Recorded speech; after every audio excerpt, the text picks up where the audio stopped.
This man was covering up evidence of a prison break. Suddenly, the police arrive with their men. Mike immediately acted as if nothing had happened. He asked them why they were there. It turned out that the police had received a report. Some criminals were hiding saw blades in their notebooks. The police started searching every room. They were probably just going through Mike's cell, but they didn't dare to breathe a word, staring at every place the police checked. They were afraid they'd find any sign of a breakout. Luckily, the police didn't check very carefully. They escaped with their lives. But this incident was a wake-up call for them. They must get through as soon as possible. Otherwise, they could be discovered at any time. So they decided to go for it. They had to do it all at once. Under the threat of death, they dug through the sewer that night.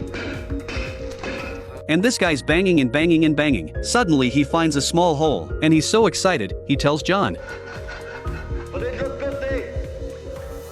Slowly, the small hole becomes a big hole, and they started to drill their way out. They traveled a long way by water. They finally saw a ladder, and then they pushed up the cover of the well. This is the exit. They finally see the world outside. The two of them thought about it. They decided to go back and get their teammates. When they got back to their cell, they rushed to tell Arthur the good news.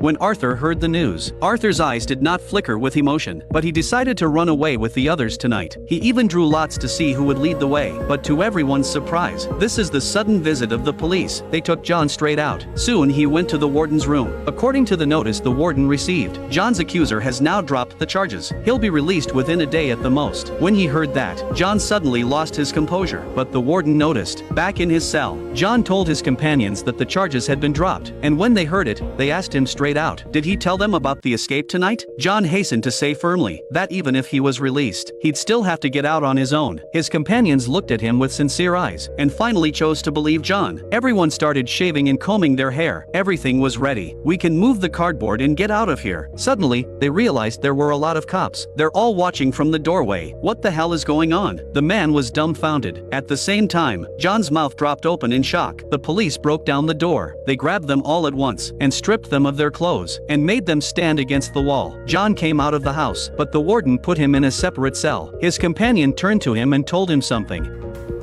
That the real traitor wasn't John, he was just a pawn in the whole scheme, and Arthur wasn't a criminal, because he told the story himself. And this prison is filled with long-term criminals, and he got out early. The answer is obvious. Arthur must work for the warden. The real boss is the warden. He's the one who planned all this. He planned it all so that he could solve the big case. That's why the most tragic things happened. Those who are innocently involved in the scheme become the stepping stone for other people's career. But that's fate. It's human nature. It's a wide spectrum of humanity in a small, enclosed space.